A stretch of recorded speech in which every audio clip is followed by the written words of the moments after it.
Like in Kenya, we've come to a culture where people, like don't like reading. They like sound bites, and then when things happen in future, they're like, "Oh, how come nobody ever told us?"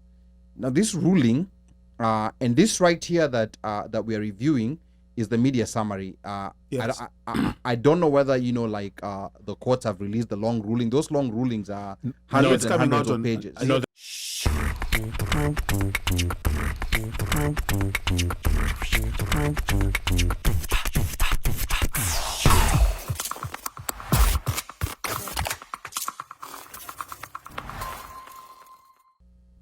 The third ruling was actually one of the two unanimous rulings.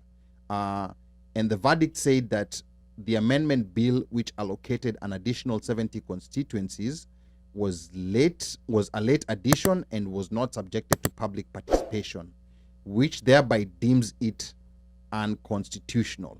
There was the fourth ruling, which was the other unanimous ruling. It said that civil proceedings cannot be instituted in court against the president or persons performing functions of the office during their tenure in office. Now, on this particular one, I wanna engage Mika on these two unanimous rulings. The one on civil proceedings against the president is straightforward. You can't sue a president in a civil proceeding while he's still in tenure. But the one on allocation of new constituencies is a bit interesting because we know that IBC is the only body that's constitutionally mandated with the task of boundary delimitation. Now, the unanimous ruling, however, did not mention usurpation of IBC powers. It only invalidated the clause on new constituencies because of a lack of public participation. So it's very interesting to note. Let me repeat this point because I want guys to pay attention to this, because these rulings are going to be used in the future and people are going to start crying ABC. So the unanimous ruling, so the ruling was that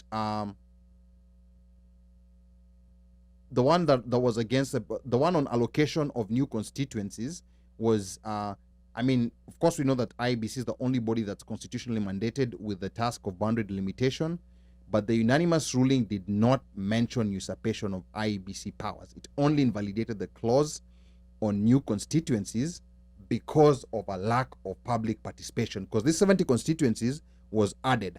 It wasn't part of the original process. It was added, like when this bill was going to parliament. So it was not subject. It was slipped in and it was never given to the public. Yes, it was never given to the public. Gotcha. So that's the reason why, but they did not mention that IBC is the only body that can do this. So to me, that's kind of a loophole that gives other bodies like parliament the right to create constituencies in future. But let me hear what Mika has to say on this. Mika, give us your thoughts on this. So my thoughts on this are exactly there. That was a rule that was intent to hold the integrity of the IBC as an independent institution, and also to uphold what its value is supposed to be. Now, as you said, again, I was looking at the wording when we got this info, and I was looking at the wording, and as you say, there is a loophole there. Yes, it's a win right now for the anti-BBI, people who don't support BBI, but there is a loophole whereby if something was put in a referendum and there was a collection of signatures, that should constitute as public engagement, and that gives Parliament the power to go ahead and create new constituencies or reshuffle the constituencies as they are right now.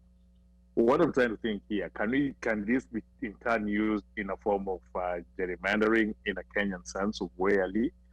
Because let's say the constitution comes and say that you have to form a government, you have to control a certain number of constituencies, certain numbers of MPs, and you realize that if you divide a certain number of stronghold constituencies in your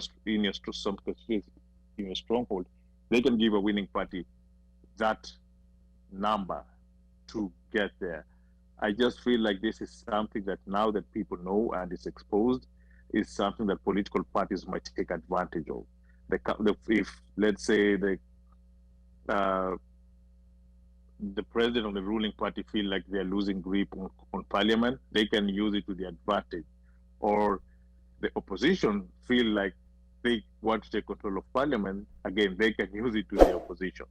So for me, this is one of those rulings whereby it shines a light, but then how do we get to close that loophole and allow the formation of constitutions to only happen through IEBC by itself and not other bodies that can be able to go ahead and do it? Because here that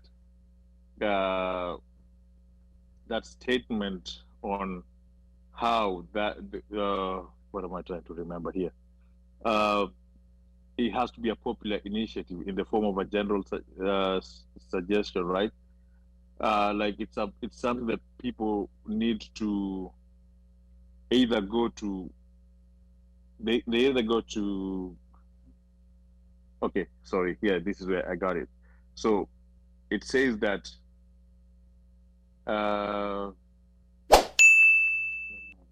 What am I trying to think here? Why am I? I'm not getting it. All I'm saying is this: the fact that they say that if they take it to get more public opinion, a referendum can allow a body to selfishly enact this in their favor, like parliament, and that parliament usually is depending on who's controlling or who's not controlling, but this can be selfishly used again to gain political favor in the country.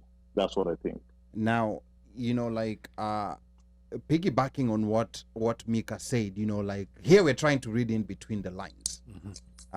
Because like in Kenya we've come to a culture where people, like don't like reading. They like sound bites, and then when things happen in future, they're like, oh, how come nobody ever told us? Now this ruling, and this right here that we are reviewing is the media summary.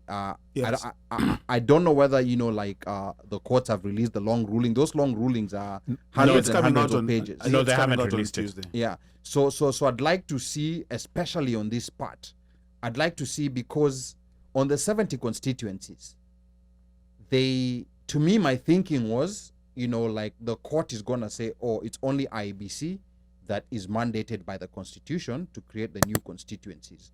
But now what they said is that through an amendment, popular initiative, parliamentary initiative, new constituencies can be created outside IEBC, because the only fault they gave to the BBI was not on trying to create new constituencies through the amendment.